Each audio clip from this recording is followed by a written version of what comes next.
What's up, guys? Ian here, coach of your Ladner Lanturn, bringing you guys our UPA. Oh my god, I have this twice.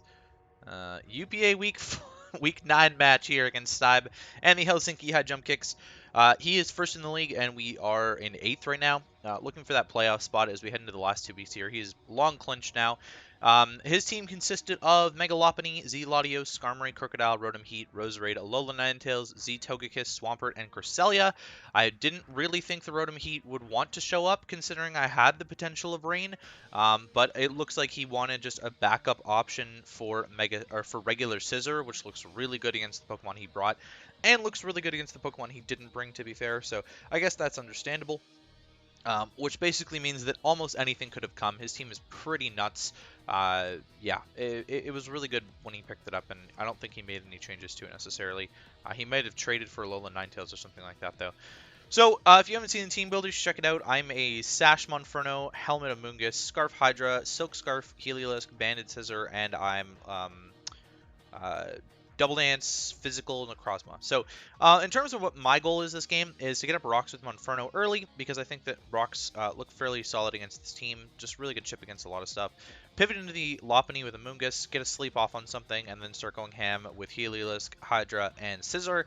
The Skarmory is the main thing standing in the way of my Necrozma. I changed Night Slash to X-Scissor at the last minute, which I'm definitely probably regretting, but the Crocodile here means that I might not regret it. I'm not sure. Night Slash would definitely be more effective at hitting the Skarmory, or just being a special set with like Heat Wave instead. Yeah, so I'm just going to lead with the Monferno because I can get up my rocks, and I think that he's going to get up rocks at some point, so I can get up my rocks right away here against the Rotom. He's going to show the Volt Switch. That's pretty typical damage for not really invested at all.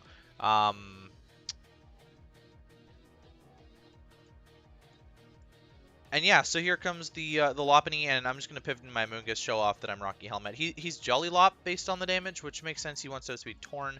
Latios is going to come in here on my Spore, and here's where things get really spicy. So I'm going to double into my Hydra, thinking that I have the momentum on this Latios, and I'll outspeed everything besides like Scarf, Alola Ninetales, be able to U-turn out or something like that. But he's going to show off the Sleep Talk, and he's actually going to roll Psycho Shift and get rid of his Sleep onto me turn 1. So that really sucks, because now my Scarfer is asleep, and it's a guaranteed to sleep for 2 turns, because that was Spore Sleep, which is really obnoxious. And yeah, I'm not entirely sure what that was, but yeah, really good tech for the Amoonguss, I guess. You know, I shouldn't have even brought Amoonguss. I talked about it in the team builder. It didn't make sense for me to even have Amoonguss here. It looked bad against this team. Like, it looks really bad against this team. Amoonguss just it doesn't have a matchup against this squad except for switching into Megalopony, which Necrozma can also do. So it's very, like, it's good tech, I guess. He wasted 2 move slots for a Mon that shouldn't have even come. But there you go. You know, my Hydra's asleep now, and I don't know where to go with this. So he's just going to double into the Crocodile, as I'm going to double into something, I guess, into my Necrozma, which obviously threatens my Necrozma out. So I'll go to my Monferno here and sack off the Monferno. Knockoff's a pretty free play there. To be fair, I don't know if this is Scarfed or not. Based on how he's played it, I'm not entirely sure. But I feel like I can get in Scissor here and just click U-turn on this. So that's what I'm going to do. The Rotom's going to take some Rocks Chip plus my U-turn damage. Looks to be reasonably physically defensive Rotom based on that damage. So this roll with Heliolisk Hyper Voice is about a 50-50. As the Crocodile is going to come in here, I'm going to throw off the Hyper Voice here. And we're actually going to get a crit. This looks to be like max HP Assault Vest based on the crit damage there. So I'm not confident that I'm going to be able to kill this with another move, but I am just going to be able to click U-turn on this, weaken it a little bit more, bring in my Hydreigon on what I think is a relatively safe play because it's a sleep, and I'm guaranteed 2 turns of sleep. Yeah, so he knocks off my Choice Scarf, that's fine, and then I'm going to make an aggressive double into Heliolisk here, and he's actually going to catch me and kill me. So that turn really sucks because I actually have 0 for Skarmory now that Monferno and Heliolisk are dead. So I've basically lost the game already because I actually have nothing to break the Skarmory. I have 0 moves on the rest of my team that can beat that unless my Hydreigon wakes up. And then I can Dark Pulse flinch it to death or something. But yeah, this play caught me off guard, and I actually DM'd him about this. asking him why he clicked Superpower instead of doubling into the Latios or the Lopunny. That would have threatened something else coming in on my team. Maybe the Ninetales to get a Veil, something like that. It didn't make sense that he would click Superpower when I haven't burned any turns of sleep. Like, it doesn't make sense to me why you would just leave the Crocodile in to kill my Hydreigon when you could go into something else and do something with the turn that I'm guaranteed to sleep. But there you go. I don't know. I don't know. I'm going to go on my Scissor here and just click Bullet Punch, try and revenge kill the Crocodile. But now he's going to make the play to switch into Skarmory, which I don't know. I'm going to bring him into Necrozma. I'm just going to set up a Swords Dance. This is going to get a little bit stally throughout this game, but he's going to Whirlwind me out on the Swords Dance. It's fine. Into the Scissor, and I'll be able to knock off his Rocky Helmet. That's some good chip damage that he's not going to be able to get against me anymore, but he's just going to be able to roost off the damage here that I'm knocking off on his Skarm. I'm going to keep going for knockoffs, and he's just going to Whirlwind me out again into the Necrozma. So I guess I'm just going to set up another Swords Dance on him. It really didn't make a difference to me as he roosts. And then I believe I go for the Photon Geyser here. Yeah, and then he's going to show off the counter on the Skarmory as his final move. So he's shown Roost, Whirlwind, Stealth Rocks, and counter. So that's not great for me, but now he's going to double into Crocodile for some reason as well to intimidate me. And I'm randomly going to click X-Scissor because it means that counter is doing less damage to me from the Skarmory. So that was a really weird play that I didn't understand either. Like, doubling into Crocodile there didn't make a lot of sense to me when you can just Roost up with Skarmory. You've seen I'm doing 28 to you. That was really strange. That was a really strange play in my opinion. I did not understand that at all. And now not only that, he's going to bring in the Latios to try and kill me with Draco Meteor. Miss the roll, and I'm going to be able to revenge kill the Latios with +1 X's or 2. So he just threw away 2 differential right there. I'm just explaining my thought process. I'm not salty or anything. I'm just explaining my thought process. Skarmory would have walled me here still. The Ninetales comes in and kills me now. It shows leftovers, which I didn't expect at all. It would make no sense. And I'm going to double into my Hydreigon. He's Protect Ninetales instead of just doubling into Skarmory or Rotom. He's getting his leftovers recovery back, so whatever, right? And then Freezer's going to come off. He's not very invested at all. But he's going to be able to kill me with an HP Fire here with the next one, as I finally am able to burn 1 turn of sleep with the Hydreigon, and he's basically back to full with Ninetales. He's just going to Protect on the Bullet Punch again here, and then double right back into Skarmory. Yeah, he's just going to double right back into Skarmory on my Scissor, and I can't really touch this Skarmory. Like, Technician Banded Bullet Punch is doing 15. This thing is just way too bulky. So I'm going to bring in my Amoonguss, and I'm going to click Spore on his Roost, which is an opportunity for me to be able to kill the Skarmory with Scissor, but instead he's just going to double into the Lop on the Spore. So now I can't Spore anything else, and then he's going to double into Rotom-Heat on the Sludge Bomb instead of going into Skarmory, so he gives me another differential. And from here, the Skarmory is just going to Whirlwind my Scissor in over and over and over again, kill it with Rocks, and then he's going to PP stall out my Amoonguss. So I'm just going to skip to turn 110. Because I'm pretty sure that's about where I'm close to being done. Yeah, I just ran out of PP here.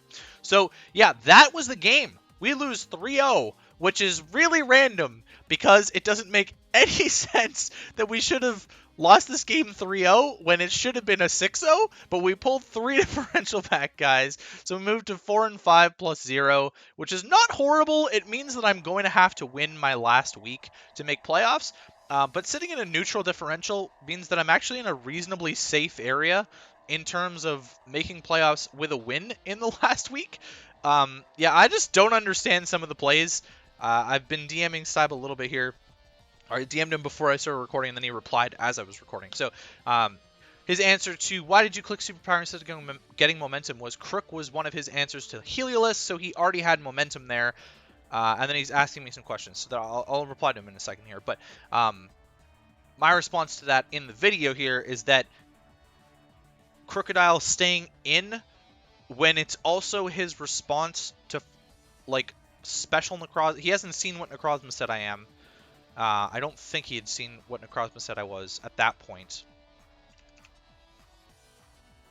Yeah, he hasn't seen my Necrozma set at all. There's no evidence of him being able to see my Necrozma set. He hasn't seen a single move when he catches me with Superpower here.